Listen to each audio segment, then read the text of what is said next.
Good afternoon, everyone, and welcome to another exciting edition of Rebound with yours truly, Chris Cooper. I am so excited. The reviews so far have been phenomenal about this amazing series that I started. So for all of our newbies out there, let me allow you to please welcome you. Please allow me to welcome you to Rebound with Chris Cooper. Look, over the last, 22 months to about 2 years, we've experienced a lot, guys. We've went through, as I said, a major pandemic, economic decline, natural disasters, depression, hopelessness, all these things all in one. And I realized that I learned some very important lessons over the last, 22 months. And I really wanted to bring together a platform where I could highlight some individuals that reinvented themselves and rebounded from this pandemic, this never-ending pandemic, as we call it, in a major and incredible way. And I'm so excited to have an amazing, incredible, phenomenal, extraordinary guest with me today. She's a very dear friend of mine. We actually met, guess what? In a format much like this on a podcast. We both were guests by a really good friend of ours, Mr. Paul Brunson. And our energy was just absolutely phenomenal. And since then, she's become one of my very dear friends. I'm going to let her tell you her story. But let me tell you about this lady. First of all, she is an international, you hear that? International executive coach. She has coached women on multiple continents. She has written 9 books. Count them: 1, 2, 3, 4, 5, 6, 7, 8, 9. I think she might be working on 10, 11 right now too. Written 9 books, 5 bestsellers.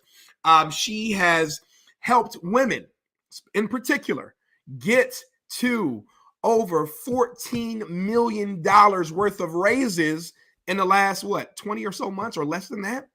In the month of January alone, $1.4 million in raises, promotions, etc.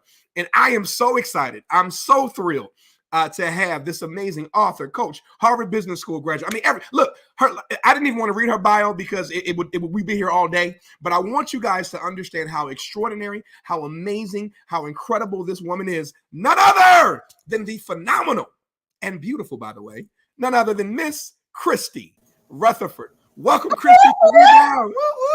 I was listening to that intro talking about how fine I am. Yeah, that's right. Got a hair done and everything for us. Let me talk about it. So, welcome, Christy, to Rebound with yours truly, Chris Cooper, and your story is just absolutely phenomenal. And of course, I have prepared questions, and we're going to dive into all things about how to get promoted even in a pandemic.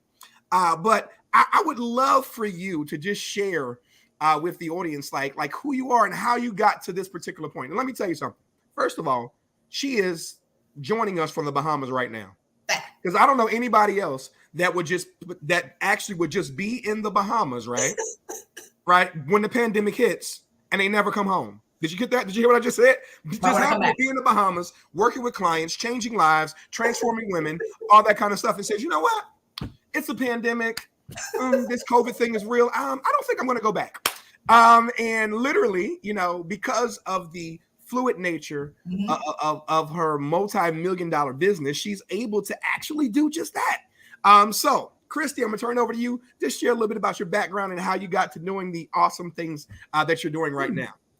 Well, thanks for the intro, Chris. What's interesting is sometimes you meet people for a season and sometimes you meet people for a reason. And I always say that, when you want to get to the next level, you have to let some people go in order to be able to attract the people that are going to take you to the next level. So I appreciate you as my friend, as my accountability partner, as, really just an amazing person where we can share our divine insight and connections to make each other better. So I appreciate you so much for inviting me on your show. And I'm proud that you got this popped off, because when you told me Rebound, I was like, whoa, that's good.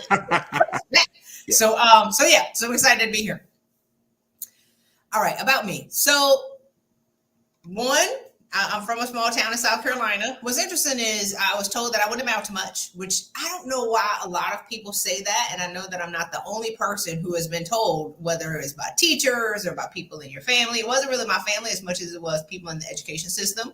So I set out to prove everybody wrong. And then I ended up going to college, South Carolina State, HBCU, and I joined the military as a way to not go back home. I wanted a guaranteed job. And so I ended up serving 16 and a half years in the U.S. Coast Guard, became the 13th African-American woman to make commander in the Coast Guard's 230-year history. But here's the thing about the federal government. If you know anything about the military, we typically retire at 20, and I left at 16 and a half. Crazier than two left shoes. I burned out. And I ran away like Tina Turner ran from Ike in that white suit. And so that's some of the things that we're going to talk about today. But with regards to career coaching, I mentored 90 people in my previous career. So I've been doing this coaching per se and mentoring for the past 20 years. So over time, I just figured out a way to be able to merge what I'm really passionate about and what I'm really good at, and then place a premium value on it and be able to serve other people while earning a salary or an income that allows me to stay in the Bahamas while everybody is locked up in the house in the US. That's who I am. Absolutely. I love it. I love it. I love it, Christy. And, and as we think about, where we are, and, even though I was joking about the fact that it's beautiful that you were able to say, you know what, I'm just not going to come back, But I know that for a lot of individuals, that's not their story, right? That's not their experience. They don't have that flexibility. And I know specifically that you work with tons of women. Now, men, I told you all to tune in because she was going to be dropping some boulders. She don't do nuggets. She does boulders. Okay. And I hope that you guys have your pen and papers ready, because she is about to drop. I mean, I talk to this woman maybe once a week, and every conversation that we have is probably 90 minutes plus, because iron sharpens iron. But what I'm excited about is just her insight and her ability to literally recognize and identify traumas that individuals have encountered and remove them. So I want you to really share right now, Christy, when you think about women in particular, and ladies, this is for you. This is the ladies edition, right? Men, listen in because you can learn a lot. But specifically for the ladies, can you share with us, how has this pandemic really affected how women see themselves? Ooh, oh my God. So here's the thing, right? I've got more men promoted than women. So let's be clear. I've been in a long time. I was in a mostly male-dominated work environment. So I'm just trying to catch up with women. And even though we're doing amazing, I'm keeping score over here. Right. So a lot of the insight that I share, Chris, it is applicable to men as well. But you asked me a question particularly about women. This is the thing about high achieving women. One, we're running from something. Two, we're working ourselves to death because we're trying to prove other people wrong, which is what I talked about in the beginning of, we don't know that we've actually made it because we're operating in our present reality with old data. Ooh. We're trying to prove people wrong. We're trying not to be like our parents. We're trying not to be broke, or we're trying. I've met people who've had two-parent households who felt like they were neglected because their parents are always at work. So you don't want to be that person. I met people whose parents were in the house and they didn't have any money, so they were neglected. So a lot of times the challenges that women have with regards to the workplace is really unresolved childhood issues that have not been unpacked and dealt with. And what we've learned to do, we've learned to shove it all in a cave, roll a stone in front of it, and get to work. And we make all this money. We have all these degrees. We have the car, we have the house, but we're secretly crazy. We're miserable, and we got skeletons knocking on the stone talking about let me out. So the problem that happened with the pandemic when everybody was locked in the house is we couldn't run anymore. I'm healed by this point, but y'all couldn't run no more. So now your skeleton's getting louder, and it's chaos, it's conflict, there's uncertainty. We all gonna die. So now you have to unpack what you've been tucking away, or you're just going to melt in it. And I've seen some women are rising up, but a lot of women are melting, and they're holding on to hope that we're going to go back to normal, where your life really wasn't that great anyway. So how about we start fresh and anew, and now create a new reality for you're going to be. Awesome. So wait, so what I heard you say is number one, these women, and other individuals, men as well. I mean, I'm a man, and I know that I had my this. I had my 6-day freak out. God told me I had to get up on the 7th day. So but the first 6 days when everything crumbled and everything stopped and the money dried up and the opportunities stopped, and I was just in this place like, what am I supposed to do? So all of the things that I used to busy myself with, right? All the things I used to do, I was no longer able to do. And when you talk about that running from something and then trying to ultimately prove other individuals wrong, it kind of fits right into my rebound formula, I guess, that I've created, I guess, as a result of this, right? Tell us about it. And the first part of this, and I love us because the way we vibe, how we work. And the first part of that process is reflection. Yes. Right. And that's, I'm sure, what a lot of these women that were running away from things, and men as well, had to do was to really reflect on, guess what? A lot of things, who they were, what they really wanted, what life is ultimately really about, who and what matters most to them. Right. Also reflecting and thinking about what if, even I guess from the other perspective of what am I grateful for? Although everything may be going and it may seem crazy, whatever, but there's still some things that I can be grateful for. And I think that reflection is a powerful thing as we talk about it. And then the second part, and I think this is where you come in, because after they reflect and they figure this, and then they kind of begin to explore themselves again and understand what they desire and what they want. Now it's this process of refocusing, and they have to put their effort and energy in toward the things and places and people and items and experiences that really matter. And I think that is, I know, like I've seen the man. Look, y'all, I've been to the Wizard of Oz. Christy's the wizard. I've looked behind the curtain, so I know what she does with all. She's magical in so many ways that y'all won't even understand. But and they go right over your head. But part of her magic, what she just said, is so powerful, of them trying to prove others wrong. And it's not so much, when you said that, something resonated with me, Christy. It's not so much about proving other people wrong, but it's also they have to prove themselves right. Yes. Right. But they can't prove themselves right until they really understand who they are, why they're here, and really just operate in that.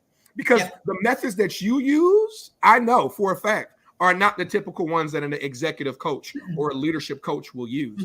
And that is why you get such dynamic, incredible, extraordinary results. And I'm so happy. Now, I want to go back a little bit, because you said something interesting in your introduction. And you talked about, feeling on the verge of being crazy, going from stuff, burnout, burnout stood up to me. So I know this probably sounds like a silly question, but I know there's no silly questions. Yeah. But tell me, Christy, and everybody watching today and listening today to the podcast, etc., what does the burnout look like? And is it even avoidable? Like, what does it look like? Because I know right now, as we got into this great resignation, and we're going to talk about that in a second, all these people resigning, and I got some really interesting facts from research I did recently, as well as the awesome show that we had with David. And he talked about some things about, rock star retention, how companies can keep people, etc. But I want to go back to this whole concept of burnout, because this burnout is the source for so much misery, unhappiness, unfulfillment, etc. And I would love for you just to can you break that down to us? Like what does burnout look like? And can women and men avoid it, or is it just something that's going to happen inevitably? One is 100% preventable. 100%. Okay. If women and men, but women in particular, have learned how to be everything to everybody and nothing for themselves. Wait. Say that again. Women have learned. I gotta type that one out. Women have learned how to be everything for everybody. My God. And nothing for themselves. Nothing. Nothing. Woo. Nothing. Wow. Nothing. I love it. They won't let me. I don't have time. I have to work. My family needs this. But ma'am, lady, sister, what do you need? So women have become addicted to pouring from an empty cup, and then bitter because nobody is pouring back into their cup. Wait. Okay, now you be dropping these clues, bomb. Wait, where's I gotta get my sound effects going today for you, because what you just said. Just say it one more time. Say it one more time. You know I'm making it up as I go along. I know you're making it up. You're making it up. It's come off the dome. Say it again. Women have become addicted to pouring from an empty cup and then become bitter because nobody's pouring into their cup. You're addicted. Boom. But then become bitter. So you mad. You're pouring from an empty cup, and then you're mad that no one else is pouring into your cup. Mad, bitter, angry. Come with it, Christy. Come with it. Come with it. It's never gonna happen. It's never, ever going to happen. Yeah. So the thing about burnout is this. One, yes, it is preventable. Two, I work with women. I'd be like, man, you mess around and slip on a banana peel, you're gonna have a nervous breakdown in 2 weeks. I be giving them timelines because I did it. I said, you have a month, something gonna happen. I don't know what's gonna happen. You're gonna have a stroke or a heart attack. I don't know, but it's gonna be something and it's gonna be bad. What's gonna happen? I don't know. Are you gonna work with me so we can save you, or are you gonna prove me right? Because I'm right, because I know what it looks like. I did it. So when I left, running away like Tina Turner ran from, I left my career, everything that I knew, my six-figure career, cashed in all my chips, right? I ran out of money about 18 months later, but I was so exhausted and I was so tired and I was psychologically unemployable. I had been offered about 20 jobs. So I was like, Christy, but you know something wrong with you. Chris, you see me now. This is me as rational. Right. I'm a rational person. I know that I'm not irrational and I'm crazy as HELL. And I will say that to myself. If I talk to y'all sideways, you know I talk to myself. I said, something is wrong with you. You need to stop long enough to fix it. And will you stop long enough? Because now you're out of money. I had to move in with my brother. Only for 2 months, right? Because I wasn't gonna be there forever. Moved in with my brother. I'm bougie. I moved to South Carolina. So ended up selling my car. But look, when I stopped, I exploded. It's like driving a car. We would never, Chrissy, your bougie car, you would never drive your car doing 120 miles an hour nonstop for 15 years without ever getting a service. Wow. Right. You never check the oil change. You never check the spark plugs. You never check the transmission fluid. It's going to burn out. That's what we're doing. Right. We are working endlessly. Right. And nonstop. And then we get a boss who only highlights your forest is on fire. My forest was on fire long before my crazy boss showed up. Right. Right. He was the last match. Boom. And that was an explosion. So what burnout really looks like the real burnout, because there's levels to this thing. People be using burnout as much as I talk about sweet tea and Waffle House waffles. Y'all make it sound like this some crispy bacon or something. Oh no. Burnout. Chris, it's an overused and misunderstood term. Burnout is catastrophic. Burnout is I'm laid out for a year. I could not piece together a coherent sentence. Burnout is I lost all my marbles. I have no capacity to produce anything coherently because I am empty. And I'm DAM near dead. Like that's what burnout is. And I am fortunate that I didn't have a stroke or a heart attack to slow me down. I talked to a lady now, and I'll stop so you can rock with it. Yeah. But I talked to a lady a couple of I think it was last year during an interview. She said her sister was 38. She had a stroke on the floor of her job's bathroom. A stroke when she was in the bathroom. Fell off the toilet, had a stroke in the bathroom. 38, can't walk or feed herself. Okay? Wow. 38. So that could have been me. Yeah. So women are dying, having strokes and heart attacks and blood transfusions for a job. And then complaining that the job won't let them. Dying. It ain't worth it. Hey, Marcia. Wow. Marcia is engaged. Wow. I love it. Man. So understanding this concept, and I said, I know people are like, wait a minute, Chris, I thought we were going to talk about getting promoted in the pandemic and all other kind of stuff. And we are, right? But I think that it's critically important that you understand the process. See, most of us don't want to go through the process. There's a process to getting things. You don't just wake up and get $1 million raise. You don't just wake up and you know, and I believe that God does miraculous things, and I really do believe that anything is possible. However, certain things are more probable, right? And we can affect the probability by doing our part, right? And setting ourselves up for, for success and that kind of stuff.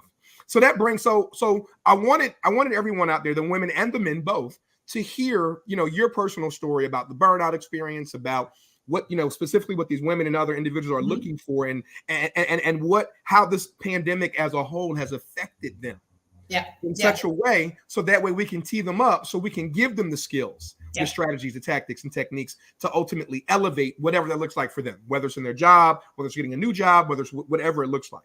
So when I think about that,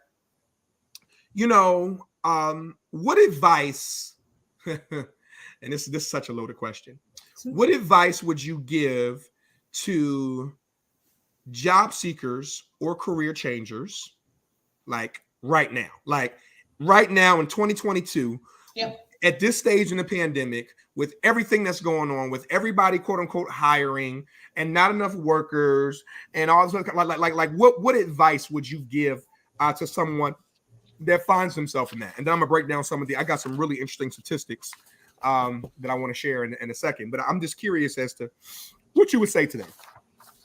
It's two things. Two questions I would ask. Mm-hmm. Do you have passion for the job that you're going for, or do you just have a pulse? I mean, right? Like, Chris, you have no passion. You just got a pulse and some degrees.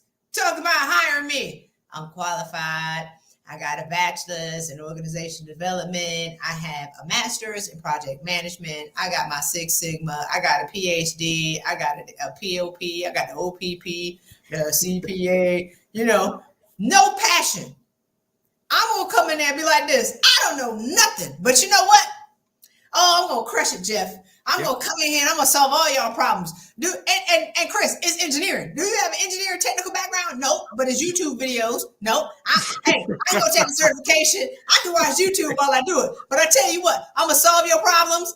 I'm going to come in here and I'm going to be a team player and I'm a leader. And I like you, Jeff. What's your wife's name? You got any kids? Oh, I'm going to kill it. I'm going to take that job right out your hands. I'm going to snatch it. I know nothing. And I have admitted. Right. I have admitted all I got is YouTube to tell me what to do. Right. So a lot of women are showing up boring and bored and unfulfilled and miserable. And you think people want to be around that? No. Wow. Because you can train skill. You can't train attitude. Say that one more time. You can train somebody for the skill to fill in the gaps. Don't nobody want no Debbie Downer who mad. Either you mad, sad, depressed, or bitter. Don't nobody want to let fire starter in the room. Wow. Nobody wants somebody. Now I'm yelling. You need to calm down. Go ahead. I know you got it. I didn't put the homies around my microphone because I'm yelling up in here. I love it. Want to be around somebody who's bored, bitter, boring, angry, think that somebody owe you something, or you feel sorry for yourself. Right. Oh my God, my last job did me wrong. Are you gonna hire me? No.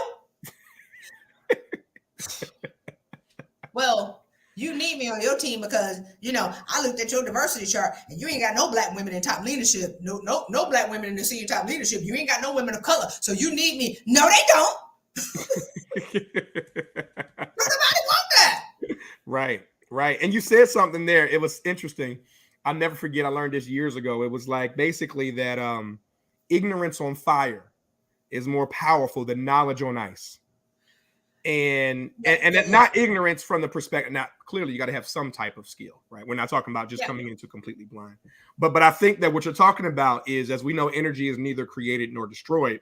So coming in with that energy, right, and that desire and that passion. And I love passion. My company's called Execute Your Passion. And when I think about passion, I think that's what you're keying into. Yeah. It's about that fire, that fervor, that zeal, that boundless enthusiasm and effort. It's what wakes you up in the middle of the night. Help somebody solve their problems. Right. Solving their problems, right? Yeah. And that's what people want right now. problem solvers. Because guess we got a whole lot of problems. I just came back from Jamaica, but they said no problems, man. We got only got situations. Bad accent. Yeah. But right. But yes, they want us to fix those problems and indeed those situations. So go ahead. My bad. I didn't mean that. So that's one. No, that's, do you have passion or do you have a pulse? Nobody want people with a pulse. Yes. The second thing is owning your value. You know, I put up a survey the other day. It was like, how do you calculate your value? So how do I take a woman from 210,000 to 635? How do I take you from 85 to 325? And then they ended up settling for 170 with 100% remote. I mean, right? It's, they know who they are, because the problem that women have who are burning out, who are overwhelmed, who are passively crazy, whether you actively or passively crazy, it don't matter, right? So when you talked about reflection, I wrote down, are you who you are, or are you who life made you? Are you the baseline of who you are? This is who I am. I am the adult version of my high school self. Before life choked me out, before I got dogged out, before I had the nasty bosses, before I had the women who talked about me in college, before I had the people who talked about me at work, before I ended up going to high school, are you who you are, or are you who life made you? So I'm praying, Lord help me. God was like, please, who are you? I didn't make you like that. That's who life made you. Life made you Xena the warrior princess with the knife in your hand and a fire starter riding a dragon trying to kill people for talking, because I was in so much pain. But I'm successful and I'm suffocating in my success. I am literally suffocating while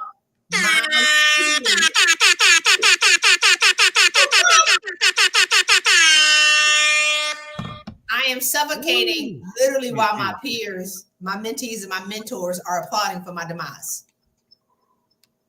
Applauding. Because they don't know. Because they see the brand. They don't see the suffering soul.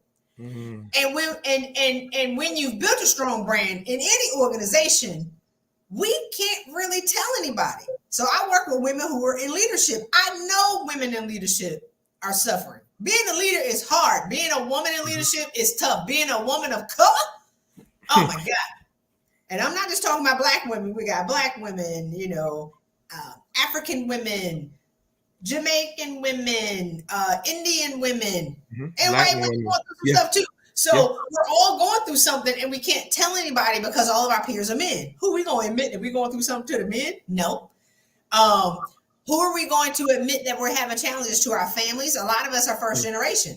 I made 4 times the amount of money that my family made. I'm going to tell them that I'm suffering while I'm driving my new Camaro with my house that lives on the golf course. You know what I'm saying? I'm partying in Miami, and we up at the New Year's Eve thing in Vegas, and I'm going to Paris. Like, I'm really I am in trouble, and I couldn't tell anybody. So when women leave their jobs, so I have my clients who I say, pause before you leave your toxic job, because you don't know who you are. You've been chewed up and dogged out and ostracized and minimized. All you're going to do is run from that toxic job to another job for lower pay, and you're going to create the same toxic environment because you don't belong there. Right. Because you're taking you with you. You take you no matter where you go. You go with you no matter where you go. You go. And they're going to lowball you because you got all this intellectual property, but you got a post. So they're going to offer you, kibbles and bits, and you're going to take it when you should be eating filet mignon. Yeah. So the last part, and then we'll move on. But there's a scripture when I heard TDJ say it, I said, well, I'm gonna preach that. I'm a part-time prosperity preacher. Just whenever I comb my hair, which is very rare. But when they sent the scouts to go and look into the promised land, they said, you remember the grasshoppers? We were grasshoppers. We look like grasshoppers. There are giants in the land. We look like grasshoppers in them. Chris, the first sentence says, we were grasshoppers in our own sight, and so we were to them. That's what it says. I'm like, my God, has anybody read the first sentence? They said, we were like grasshoppers in our own sight, and so we were to them. So we got women going in these jobs looking like grasshoppers in their own sight, dogged out in their own sight, tired, bitter, boring, and bored in their own sight first, and so you are to them. That is. Wonder why you're overqualified and you're applying for jobs that you're overqualified for because you're dragging on the ground, and you think that if you take less money, you're going to work less. No, that you're going to be a worker bee, not a queen bee. You better believe it. You're going to take less money. They're going to work you to death. They're going to treat you like ish, and you're going to be sitting beside people that you shouldn't be in the room with. You're going to be better than your boss's boss. And then you're going to be complaining that they are harassing you. They should harass you. Mufasa could not go hang out with the hyenas. They killed him. That's true. That's true. Yeah, facts. Come on. So what I'm hearing is, in owning your value, it's an awareness of who you really are, right? And what you ultimately really bring to the table. And don't get me now, I don't want to get ahead of myself. And then being able to communicate that value to others so they also see it. Am I going down the right path, or am I a little off? So no, it's who you are, not who you're pretending to be. Correct. Say it again. Say that one more time. It's owning who you are, not who you're pretending to be liked. Yeah. Not who you're pretending to be to fit in.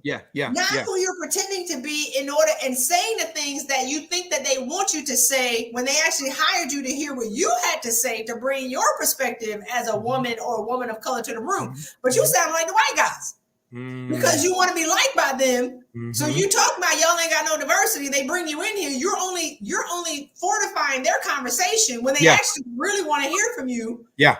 And then when they do get your opinion, you might have some fire behind it. So now it's received. It's not received properly. And then you shut down, and then you just follow along, and you're held hostage to a job that they don't want you there. You don't want to be there. I love it. You are dropping them today. Beautiful. All right.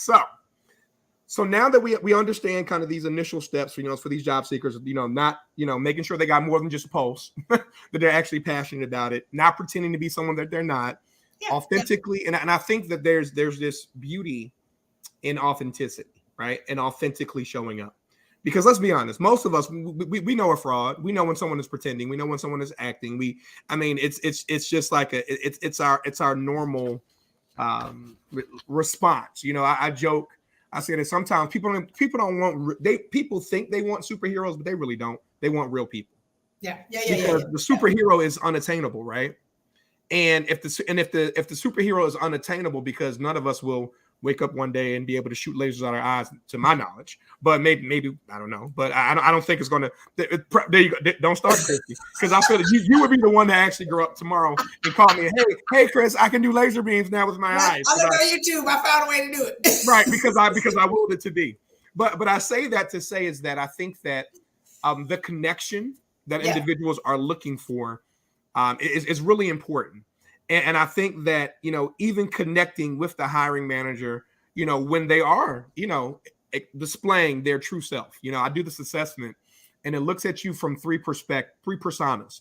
It looks at who you are at your core, right? Who you really are, as you just said. Who you pretend to be, which is your adaptive one, right? Like who do you show up to be every day at work because you need to? And then who you become when you're under stress or under the gun or that kind of stuff. So it looks at all three really of the right. That's what right. Who shows up when stuff pop off, right? So as you think about that, so with all these women that you've helped, see, because I think that people think when they come and work with you that you're going to give them like a script to say, hey, this is what I should say when I'm trying to get my raise and this kind of whatever.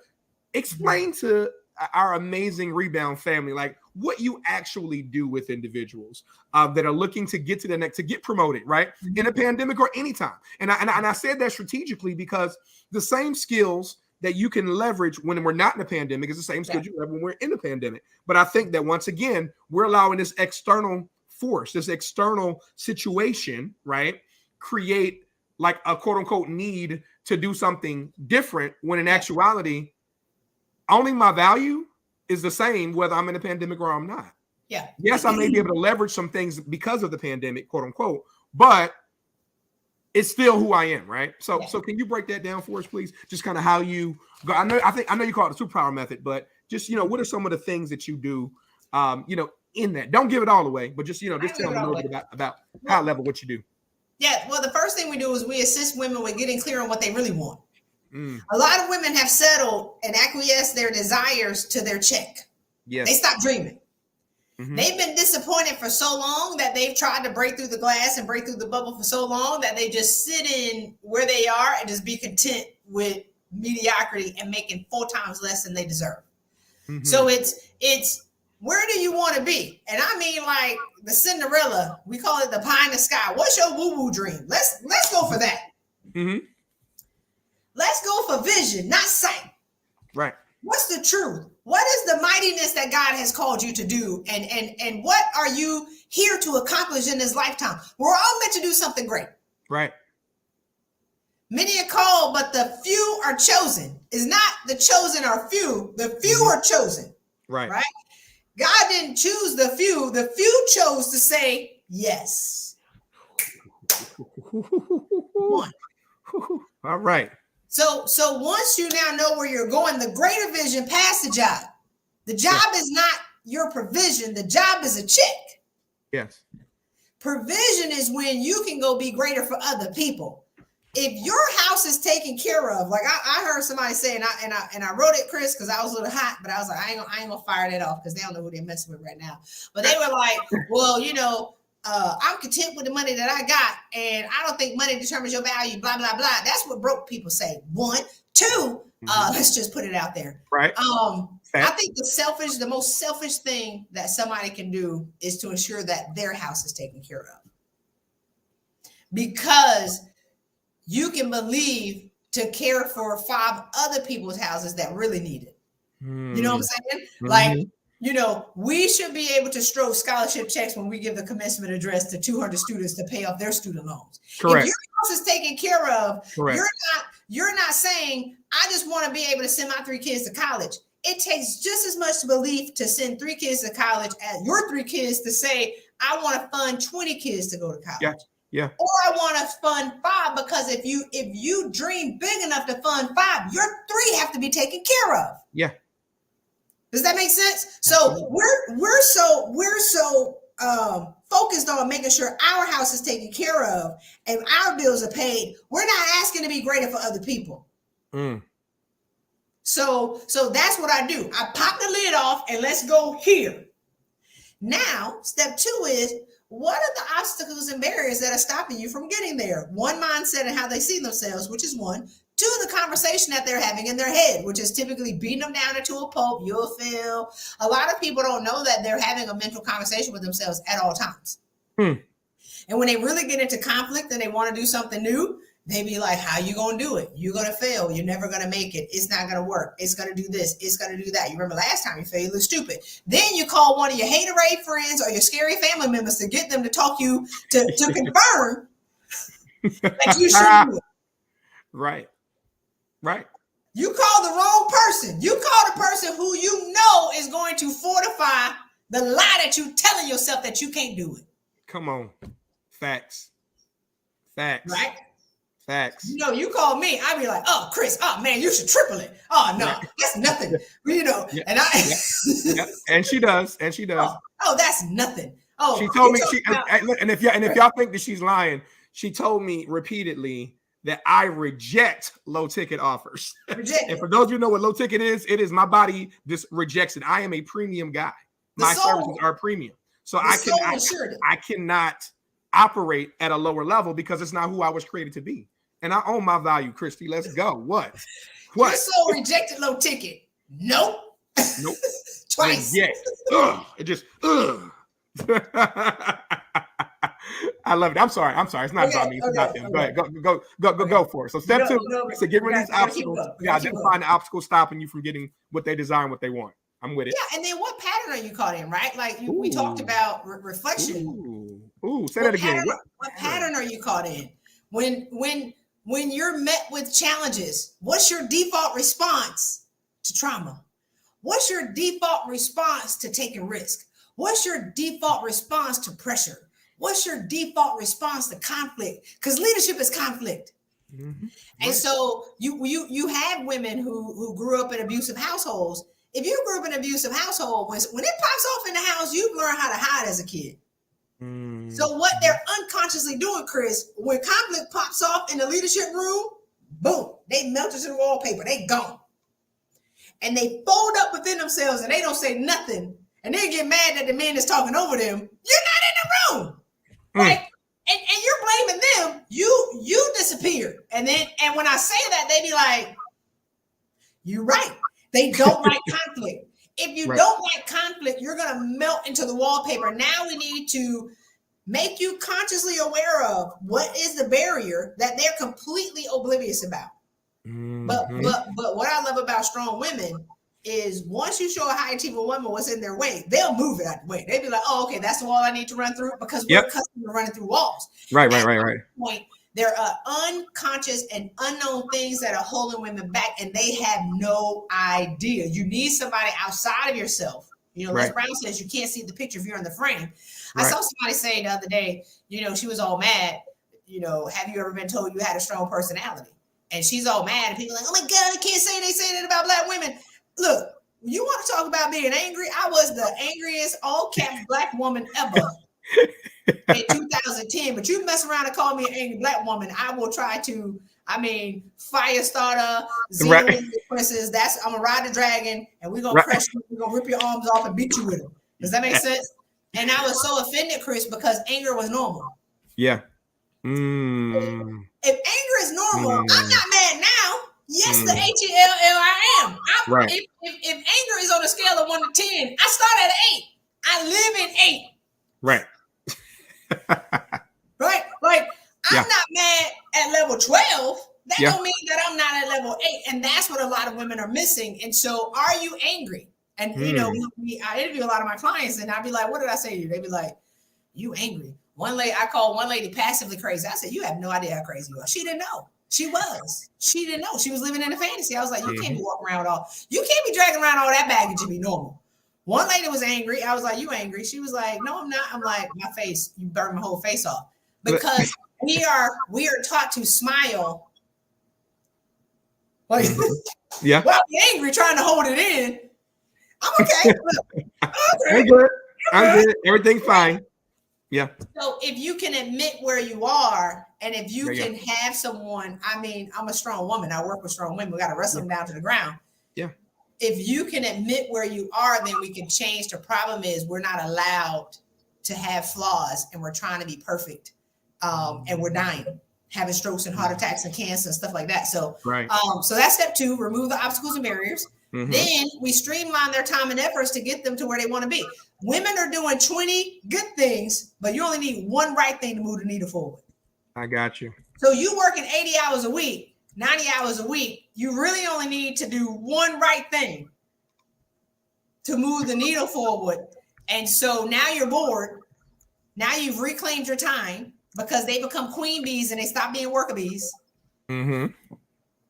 And then we create an action plan to get them to where they want to be. Now let's go get this money so you can be greater for other people. So that's what we do. It's good. We have a good time. Look, I already know. And I've been blessed, guys, to go in and actually help train, some of these women's with the amazing Christy Rutherford. And it's always a good time. And I do a lot of screaming sometimes a little bit. I get excited. I'm passionate. Get excited. I'm passionate about, as y'all would know, getting sugar honey iced tea done, right? So it makes me have to. Y'all gonna catch that on the way home. I had to think about it. I was like this. I never heard you say it before. You guys need to get the book, guys. You know it. You know me.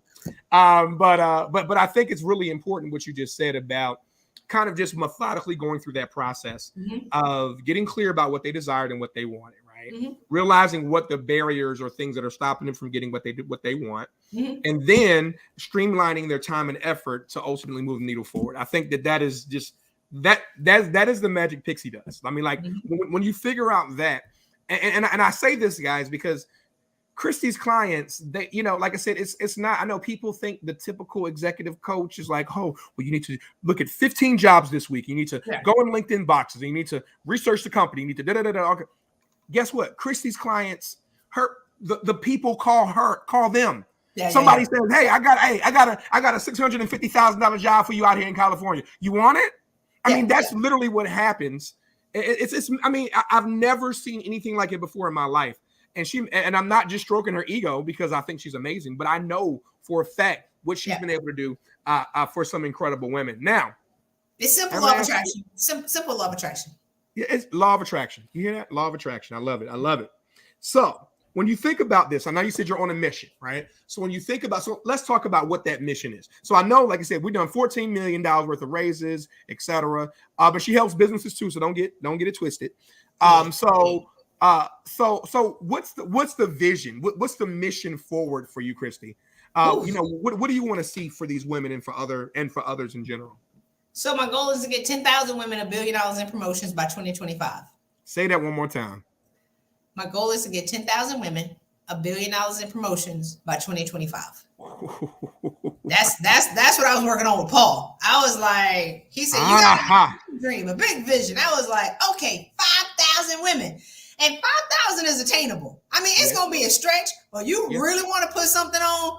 I said 10. And then I got nervous. I was shook. And I was like, this is great. I'm in the right place. That's right. Because you want a big dream. Yeah. And a big goal. And so when we did that last year, we ended up doing $10 million in raises alone in 2021.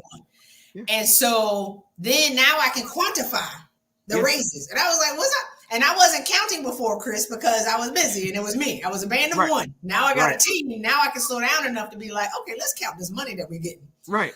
So once I was able to quantify the average raise, like some women get $20,000 raises, some women have gotten $700,000 raises, but the average raise is about 100. Because once I can quantify it, then I add the numbers up. If the average raise is about $100,000, that's how it's $1 billion. 10,000 women. Averaging $100,000 is $1 billion in raises. Wait, pause right there. Did y'all hear that? Ladies and gentlemen out there, raise your virtual hands or whatever it is to if you want to get $100,000 raise. I think that everybody's hand is raised. I want another one, right? Like we all want it, right? We all want it, right? Yeah, that's easy. And what I love about you, Christy, is that you make it attainable to people. You bring it, you get them to a point where yes, it may scare them, but they understand that they can still get to it. And that's a good that's a comfortable uncomfort, in my opinion, right? Of just understanding who I am, what I bring to the table, my value, and then being able to ultimately just execute in a powerful way. Yeah, here's the thing, Chris. If a woman is making 210 and I say your value, you're actually 625. Right. The woman is already worth 625. She just don't know how to get it. Right. And she has something holding her back of how she sees herself because she sees herself as a grasshopper first. Yes. Once we get clear on who you already are, like all these raises happen within 2 months, 90 days, and then some maybe a year later because the women are good in their jobs, and then there's another opportunity to come. They'd be like, okay, I'm on my way out. Right.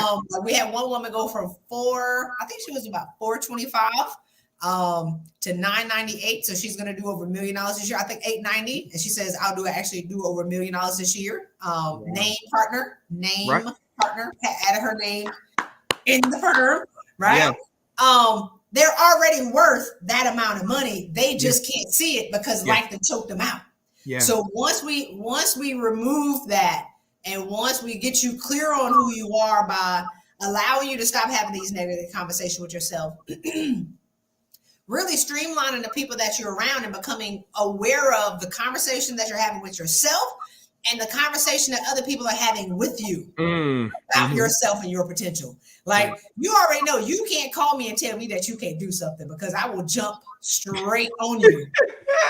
Facts. Look, facts. But Chris, but then remind you of who you are so you can move forward and do the work that you were called to do. Yes. And that's the thing, is that if you have somebody that agrees with the limited perspective that you have of yourself, that's not your friend, that's your enemy. Yes. If you have somebody who tells you, like I was talking to a guy the other day, and he was like, somebody told him that, you know, none of the stuff that you've done in the past couple of years is that impressive. I said, that's not your boy. Right. Absolutely. Not at all. How does your friend, your boy, tell you that what you've done in the past couple of years is not impressive? What? Like, who are y'all hanging around that's doing this stuff? Yeah. Y'all need to get rid of them. So I mean, it's a lot. You know, it's a lot to even pack into this hour, because it's a 4-month, it's a 4-month program. But this is change forever, because once you get reminded of who you are, and once you connect with your authentic self, not the person who life made you, we have to undo what life has made you and done to you, and unbecome who life has made you, to reveal who's sitting there the whole time. Waiting. Unbecome to reveal. Come on. I'm writing that one down. He's waiting for you. And this is the thing. Your soul is calling you back to self. Your soul is calling you so you can be greater for humanity. All we do is answer the call. Hello. That's how the jobs come. That's how the money comes, because now we've connected the money with being greater for humanity. You think God is not going to pay for that? You think God is not going to fund that vision? Oh, please move out the way.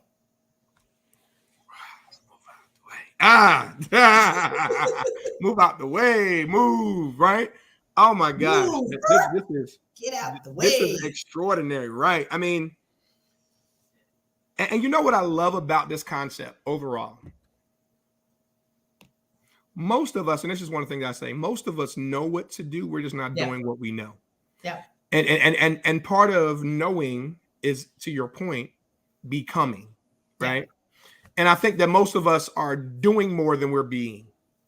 And I think that what you're teaching individuals to do is to ultimately be, you know, and it was interesting. I listened to another podcast the other day, and Myron Golden was on there, right? Yeah, he's good. And I love what he said. He said, being is the input, doing is the output. I watched that. You watched it, right? Right. David Shands, right? Yeah. And then he said, do is the input and have becomes the output. Yeah. So when you become, right, then ultimately you'll do. Yeah. And when you do, you'll be able to have. And I think that all of these individuals, right, that we're talking about, that want to get this promotion, that want to get this, you know, this next raise, they want to get, you know, what they're worth. They want to be happy about their jobs. They want to feel fulfilled. They want to do all that kind of stuff. It's this process, as our forever first lady would say, of becoming, right? and that becoming allows us to do, which will indeed allow us to have. And more importantly, I would cross out have, I would say to give. Yeah. Because once we do, we'll be able to give, as you said, to others. It's got to be bigger than us. You know, I remember my first coach, my second coach, my Tony Robbins coach, he's amazing. And he asked me, I said, I want to make $1 million. He's like, that's great. But why? Why do you want to, why do you want to make it? And I was like, because I do. And he was like, no, it's not good enough. It's not going to happen. And I'm like, what you mean? It's not going, you know who I am? Right. But he said, he made me think about what was most important. Yeah. Right. Because I understood that reasons come first, answers come second. Yeah. So if I understand the reasons why I want what I want, and why, and for me, it was to give, you know, it was to give to my boys, to my sons. It was to give to the world. It was give. And when you have that concept of being, you know, even with currency, right? Currency has the word current. It's supposed to flow, right? Yeah, so money flows. Money flows. It flows, right? So it will flow to me so I can flow out of me, right? Yeah. And when I really understood that, that's when things changed for me as well. You know, when I got to that mindset that you just said of ultimately being, right, getting clear, identifying what the obstacles were, what are my patterns, what am I doing that's not serving me, right, and then ultimately positioning myself, like you just said, where I'm able to literally, you know, own that value, right, and then be able to, you know, to put it out into the universe, so therefore it cannot return to me void, because like you said, I no longer see myself as the grasshopper in your own eyes. In my own eyes. Yeah. Before I say somebody else sees me that way, right? And that right there, when he said it, I said, "My God, nobody has ever said the first sentence." So here's the thing: women are wanting people to see them different. They're not willing to be different. Ooh. Teach me how to get my boss to see me different. I'd be like, well, let's be different. I don't want to do that. I just want him to see me different. Right. He sees who you see. Right. Well, what do you think about yourself? Well, I got the imposter syndrome. I don't have no executive presence. I don't think that I'm deserving. I don't have no confidence. Help him see me differently. He sees who you see. Yeah. Let's change you first. They be like this. I'm just gonna go to somebody else. Well, bust up out my face then. Like if you don't want to change, why are you on my phone? You want everybody to change how they treat you and how they see you, but you don't want to change yourself. I'll say this and then I'll let it go because it's good. Go for it. This is good. No, we're in it, and y'all that stay with us, it's all rock with us. Watch the replay as well. Because we're gonna be in this. Go for it, Christy. So this is the thing, right? And I did it. That's how I know, Chris. I did it. There was so much shame in me burning out. Like, ain't losing all my money, cracking up, moving in with my brother for 3.5 years. It took a long time to dig myself out this hole. Right. Just because we are queens, we are born queens. Mm-hmm. The world tells us that we're peasants. We are born queens. The world tells you that you're a peasant because of the station that you were born in, or because of the environment that you were born in, or because of the that you were born in, or because of the ethnicity that you were born in.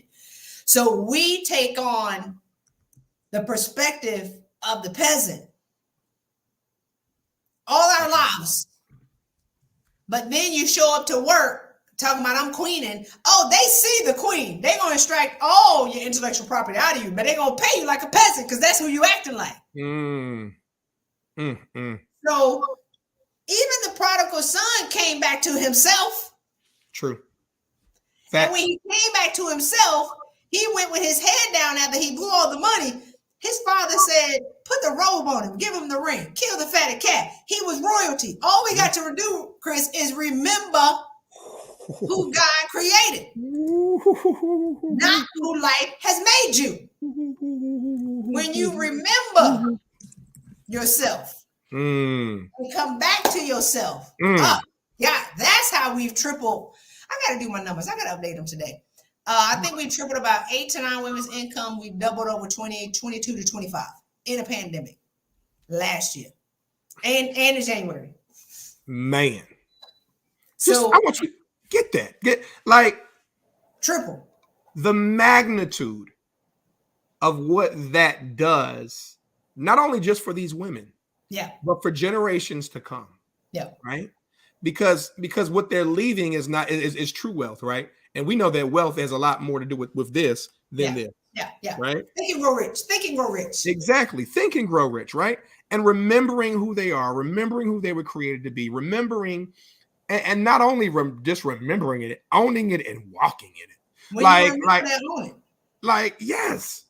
And when you see yourself as a queen, they will see the same. Correct. When you see yourself as a queen in your own eyes, and so you seem to them, then they open the door for you. They be like, what barriers do I need to remove to get you to come work with us? Right. How much? I had the woman who went from 210 to 635. She interviewed with 25 different people in 5 separate interviews. They all loved her. And then at the end, they were like, well, y'all got to say something petty about it because, everybody always got some haterade. And one person said, I'm sweating in here. Y'all know I'm in the Bahamas. Go ahead. They said, you got to say something negative. And then one person said, well, I got something. She's a little too confident. She need to watch that. My client said, if my confidence bothers you, that's a problem for me. They were like, no, wait, just sign this paperwork. We're good. I like him. Hey, if I got to come in here and bow down, it's not going to be. If I can't wear my robe and my crown when I walk in here, I don't want to work here. Exactly. That's the woman who knows her value. Yes. I love it. They signed that paperwork so fast. They said, get on in here. Get on in here. We good. We're good. She was like, all right. I ain't going back to playing like no peasant or no hyena so you can like me. Right. And women are lionesses in the hyena den, wondering why the hyenas jumping on their back and biting their butt. It's because you're a queen in the hyena den, walking every day amongst the hyenas, complaining that they acting like hyenas. You're out of place. They where they supposed to be. Right. They where they supposed to be. You in their space. You're a queen in the hyena den, complaining that hyenas are acting like hyenas. Let's go on and get up here where you belong. Ooh. Sit amongst the C-suite and the executive leadership, because they don't have these petty arguments. Right. And I say, listen, we gotta go because I got another appointment. Right. We got you. Go for it. Women always say, well, not in my industry. I know chief diversity officers who make $65,000. I know some who make $600,000. I know people who do Six Sigma as a collateral, and I know somebody who do Six Sigma that make $1 million. A sister too. Right. Like I know people who work at the state who say I can't make no money who make 65. You know, I know somebody who at the state who just got a raise up to about $500,000. I know IT who make 85. I know IT who make it 635. It doesn't matter the industry. It's how do you see yourself? Right. Are you in AI making $165,000 complaining about the two women making $1 million, or are you gonna go talk to the two women who making $1 million and say if they can do it, I can do it too? Correct. So we'll be here all day. We can talk for 24 hours, you know. Look, 40,000 hours. So I know, and that's not even a thing, but it is a thing today. But I want to thank you, Christy. You have poured so much out of us. There we go. Got the hearts going. But I would love for you just to kind of share how folks can get in contact. Of course, I know LinkedIn is a great place to connect with you, but there are other ways that they can connect with you, learn more about what you do, all that kind of stuff. Please share. Yep, you can get my free case study and join my email list, but it's changenowwithchristy.com. Change now with CHRISTY.com. Change now with Christy.com. Get my free case study, how to ask for and get a 30% raise without burning out and without getting another degree. Stop getting all these degrees. My lady who just doubled her salary was working on an executive MBA. I was like, you wasting your money. Come on over here. 60 days later, boom. Done. Love it. Change now with Christy.com. Yep. Change now with Christy.com. You get my free case study, get on my email list. We got some events coming up. I do virtual events. We're going to do some live events this year. But yeah, if you go to Change Now with Christy, you get my email list, and then you can stay in contact. You can also connect with me on LinkedIn and Instagram at Christy.Rutherford, which is why I put Christy.Rutherford in my name. But Instagram, I mean, I love what I do. I would love to see if we can assist you with getting, it's not about the money for us, but we want our money too. Right. That's right. I love it. And I just want to thank you once again for breaking this down. This is real rebounding process, guys, right? Yeah. The reflection, the refocusing, the reinventing, and then the reinvesting in yourself. And then guess what? Repeating that process over and over again.